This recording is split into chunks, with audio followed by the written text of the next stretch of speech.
Hello, everybody. It's not very often a faithful Catholic would ever actually want to interview a demon, but there are exceptions, and this is one of them. Joining us now is Sean Patrick Flanery, who plays Nefarious, the demon, in the just incredible movie Nefarious. Sean, thank you very much for joining us. This is it's an honor. Just so the audience knows, I called you last night, a couple minutes before the movie, a third time I've seen it, and said, I just say, man, you deserve an Oscar for your performance. Every single faithful believer has got to go see you in this, man. Heads up. I appreciate it, sir. Thank you very much, and the honor's mine. It's mine.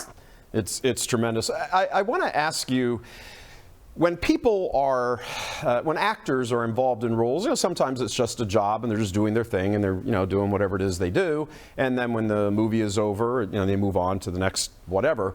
But sometimes you hear these stories from various actors who are so impacted by the role that they played that it has some kind of life-changing or life perspective, changing effect on them. Was that the case here? Because, you are portraying a demon's demon, the antipathy, the hatred that you demonstrate for humanity, that your character demonstrates for humanity is so frightening.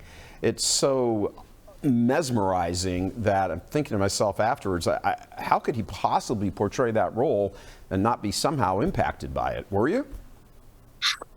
In a word, no, not at all. I hate to pull the curtain back and display that there's not actually a wizard back there, but and hats off to the other people that have a different process, if you will. But I don't pour my soul into anything but my family and my faith. That's all I pour my soul into. Don't get me wrong. I care about my craft. I care about doing the best job I can, even if for films that nobody's ever seen, for films that I know probably won't get seen. I love the art of acting, but I don't become anybody. I don't channel anybody.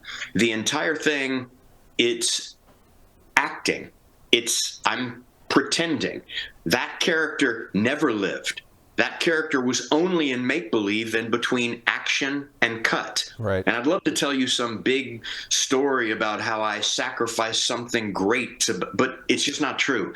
I was on my cell phone talking to my family in between takes. My boys had a wrestling tournament, so I was, when they said cut, I was FaceTiming and showing the cast and the crew, my boys, getting pins, getting their hands raised, and then, whoa, action. All right, let me call you back.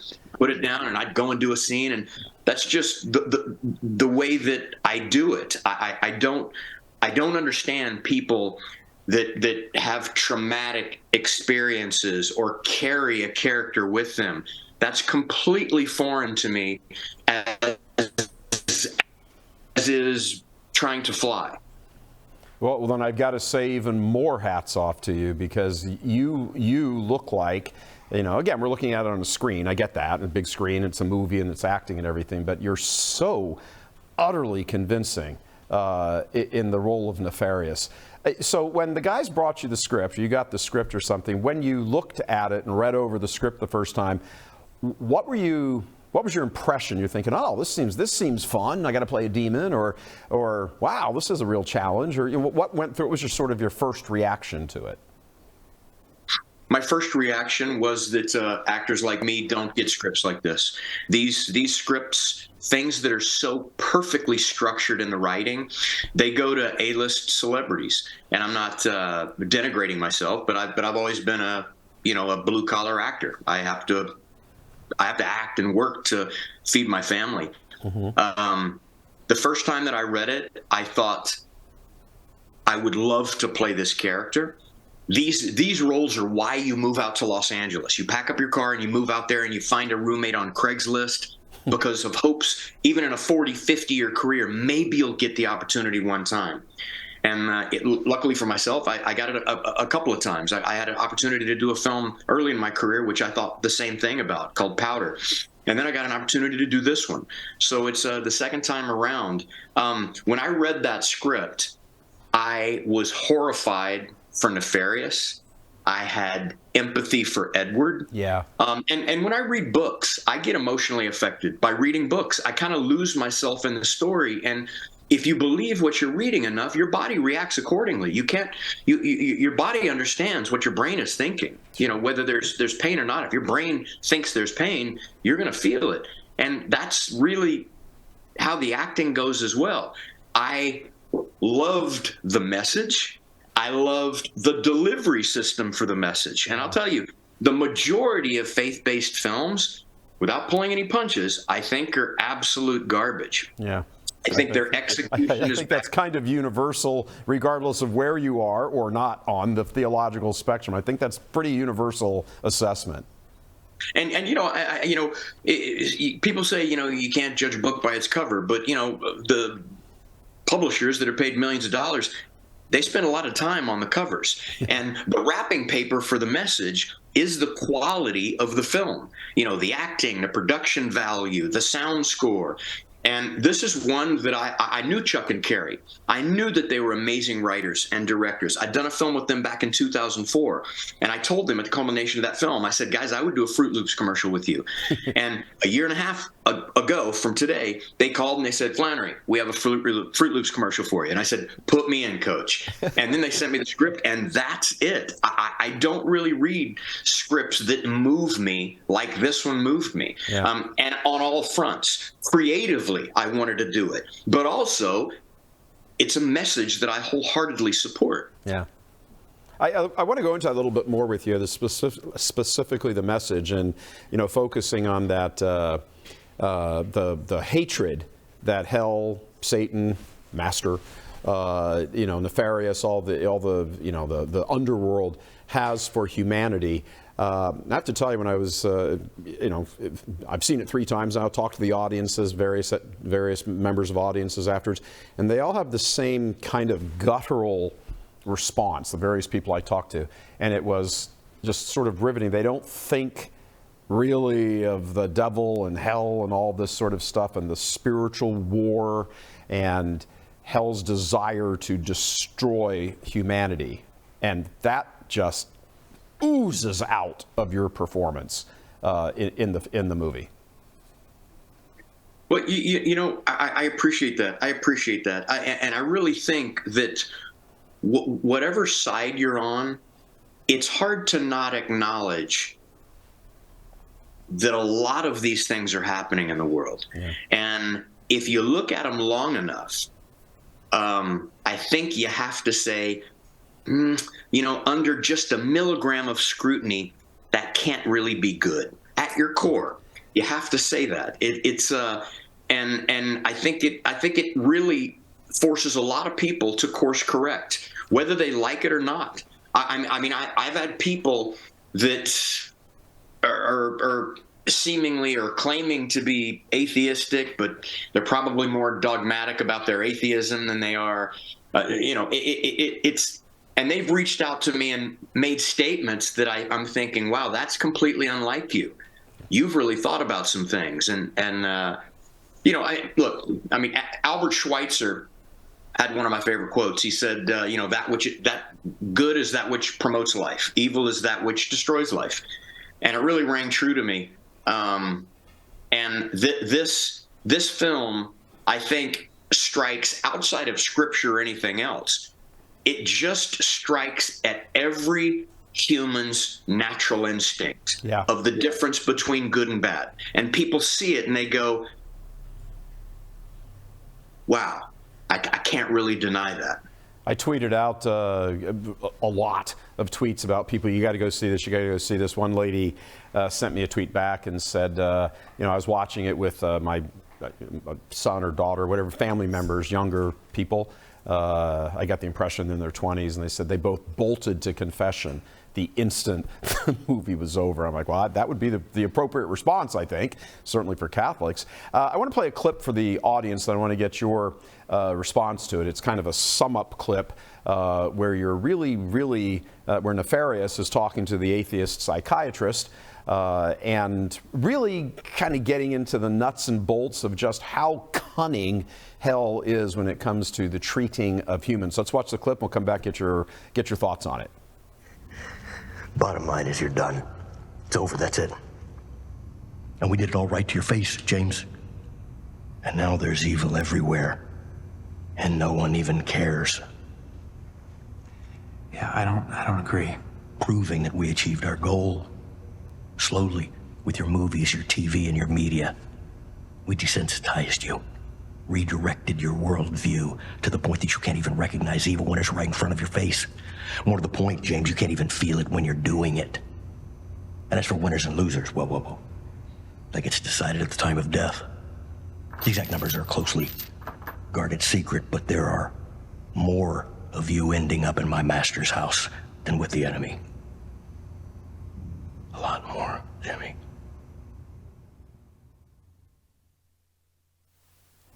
That, if I can say something, that's scary as hell. Well, it is a fairly scary acknowledgement for me as well, but it's true. You know, evil does come in increments. They're so tiny that you don't even notice the change.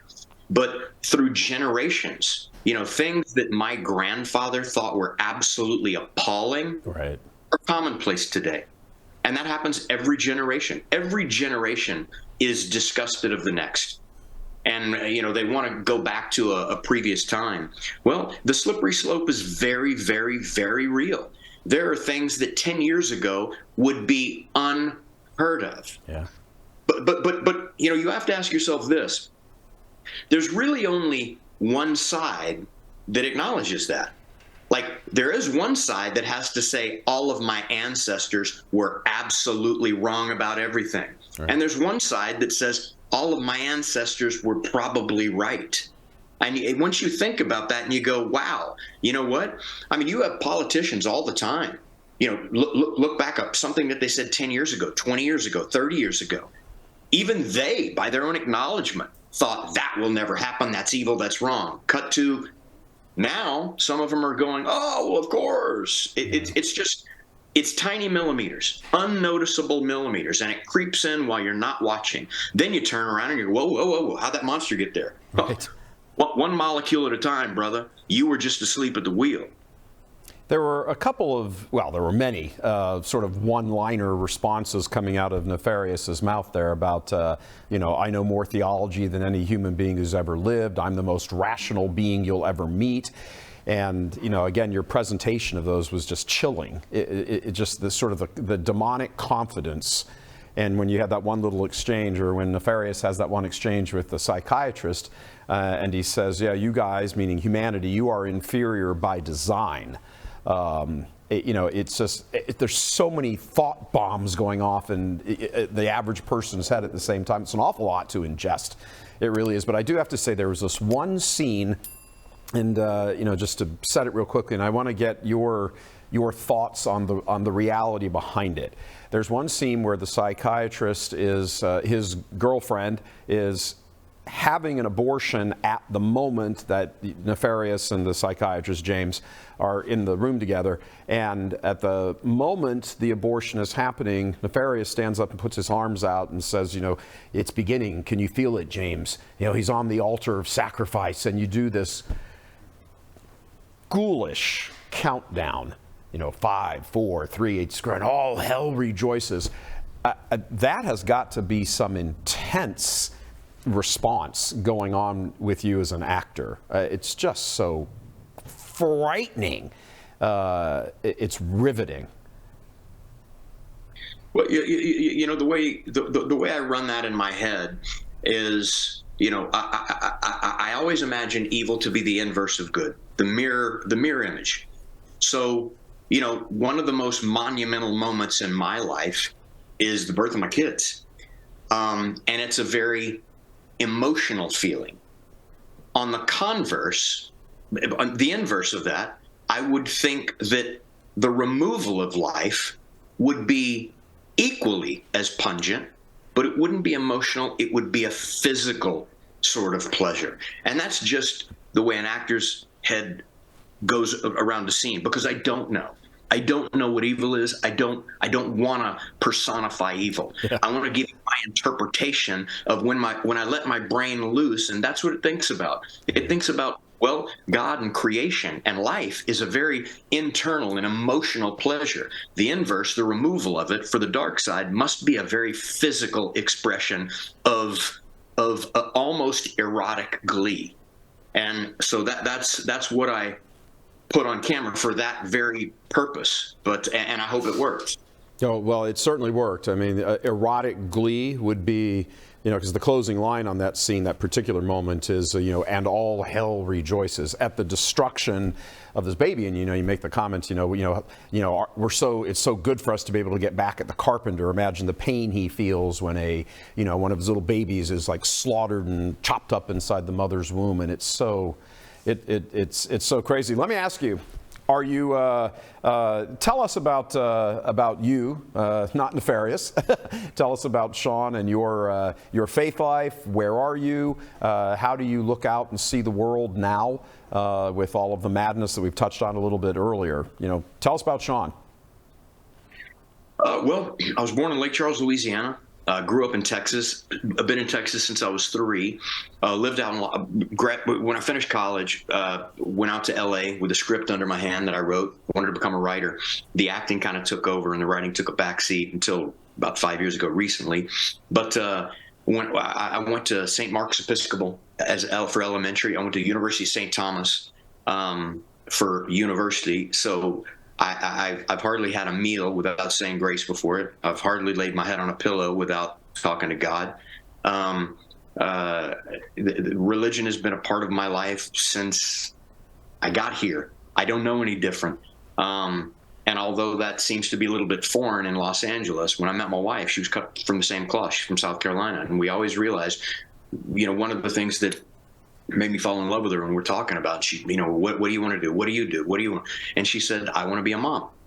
As soon as I find the right man, I want to be a stay-at-home mom. And I thought, oh my God, for somebody to say that vocally in California blew my mind. Yeah. And so we wanted to have kids. We packed up our car and we bugged out and we went to Texas because just the environment. It's one thing to be out there on your own, and I have a protection layer for my own self, but I'm not susceptible to being corrupted by anything else. I know the environment that I'm in when I'm LA, and I know the people, and I can laugh and I can okay. But for kids, rearing kids, I wanted them to be around like-minded individuals. I wanted them to have a sense of community. I wanted them to know their mama and granddaddy more than just on holidays. So we bought a house about 50 yards from my dad's house, and it was one of the best decisions we've ever made. Do you, with a name like Sean Patrick Flanery, obviously Church Militant is largely a Catholic audience. That sure sounds like an Irish Catholic name. Are you any connections there at all?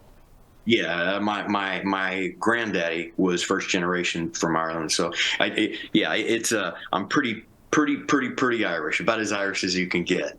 But I was born here. I'm an American. I love this place. I adore this country. I adore this state, and everything about it. Was your grandfather Catholic or Northern Ireland Protestant? What happened with the faith life? My granddaddy was Catholic. Yep. And we've always been a religious family. So was my dad. When we didn't have a lot of money growing up. Having said that, I come from the Bill Gates of families, at least family wealth, of my dad always being there, my mom always being there. There was always a present under the tree, always had food, but we didn't really have a lot of money. So having the opportunity to go to any private school, we went to St. Mark's Episcopal because that was the one that was close and we had access to. Then later on, I went to a Catholic university. It's I've never not had a relationship with God. What did you study at St. Thomas in Houston? I studied business with a focus on law and philosophy. I use the philosophy all the time. And I use the business. I started my first company, a mobile car detailing company, when I was in first year in college. So I threw papers when I was 8 years old. So I used the business, but never really directly in my work. And I moved out to LA and became an actor. I mean, who does that? But turns out I did. Well, lots of people try, but only people who are really, really good actually sort of rise to the top, at least, I guess, in that profession. I have to say that, one of the things that sort of captured me very early on, the first time I saw Nefarious was the movie, was and this is obviously hats off to the writers, to, Chuck and Carrie. It is steeped in St. Thomas Aquinas. I mean, practically every word out of the demon's mouth is some acknowledgement, directly or indirectly, of everything that St. Thomas wrote, 800 years ago. I mean, you'd be hard-pressed to get much more Catholic than that entire dialogue. Well, that's my university's namesake. It was St. Thomas Aquinas. We studied theology and philosophy just about every semester. So it's something that's not brand new to me. It's something that I've studied in depth. So it's right up my alley. It didn't require a lot of research. Everything that I heard, it wasn't the first time that I heard it before. Maybe that's why the script plugged into me so readily. Yeah, it's certainly connected on a very human level with it or something. Any thoughts, by the way, about Catholicism specifically? No. It's as everybody goes through their cycle of belief and disenfranchisement, and it started with the Crusades, the sale of indulgences, and your brain starts to go whoa, and then it comes back around and goes, oh, okay, and then there's always something that happens that makes you go whoa, and then okay, and certainly now it's no different than a political party. Just because you support something doesn't mean that you support every single thing that you say. I mean, there's been things that I hear the Pope says that I'm like, I don't really agree with that. It doesn't mean that you detach completely, but yes, I mean, it's an ongoing process of, love and wait a minute, hang on, question, back to love and, but that's such as any relationship. One thing that is true and pure and 100% constant is my relationship with God. We can, I'll be down in Houston soon. Maybe we can get together and have a little chat about about some things, because that's, God bless you, man. We talk about natural virtue, and men of goodwill, that in seeking of the truth and everything, and you check those boxes, brother. Great job. I do want to ask you, what response have you gotten from family and friends, people who know you closely, who have seen the movie and watched your performance in that? Sitting across, having breakfast in the morning with your wife, she's like, oh yeah, they're the demons across the way here. Do you have any kind of goofy stories about that sort of thing, just in interpersonal relationships after this? Because again, it is a out of the park performance. It really is. I mean, I appreciate it. Everybody that reaches out's been very kind. Since they're friends of mine, I do have some friends that if it was garbage, they would tell me. But I mean, it's nothing but flattering compliments, and like I said, from people that aren't even believers. Yeah. That it spoke to them in a way, and like you said, if it makes them contemplate the wholeness and the goodness of their life, man, I'll take it. Yeah, well, I don't see how anybody watching this with even the remotest kind of open mind could not be stirred and moved by it. A few various friends I've talked to used words like stunning, unbelievable, riveting. I mean, those are the words that come across. So one last question. Do you think that there is going to be a opportunity for... look, Hollywood doesn't like these kind of movies. They don't like these kind of movies that put the truth of evil in people's faces and call it out and, make it real to people, because that's what happens. People walk out of this movie and they have a sense of the reality of evil, which of course means Hollywood ain't thrilled with it. So the Carrie and Chuck were telling us that you guys have run into some headwinds trying to get it out there. Is there, you got a workaround for that, or, how do you address that? Because it's, again, out of the park performance that everybody in the country should see. Yeah, there's definitely styles of movies that they embrace and things that they don't. and this would definitely fall into the latter category. I don't have a workaround for that. All I know is that I have to stay true to myself and let the chips fall where they may. I've managed, living here in Texas. My granddaddy first taught me when I was a kid, you can be wealthy one of two ways. You can increase what you have or reduce what you need. Well, I've managed to reduce what I need to where I can afford to do things that may limit my other opportunities in Hollywood. But I'm never going to be a sellout. I'm never going to deny my personal beliefs, my faith, my desire to be a family man. I'll never deny that to anybody. And if that makes people turn away, it makes people turn away. But it's who I am at my core. Yeah, you seem as honest and genuine and man of goodwill in person as you seem just the opposite of all of that in your character of Nefarious. So that's a good compliment. It's meant to be that way. I appreciate it. Sean, thank you very much for joining us, giving this interview. It's again, tremendous movie. Hopefully people can get out and see it and keep it going. Well worth it. And hopefully we can hook up in Houston this coming weekend, brother. Likewise, brother. I appreciate you watching. Thank you. Thank you. God bless.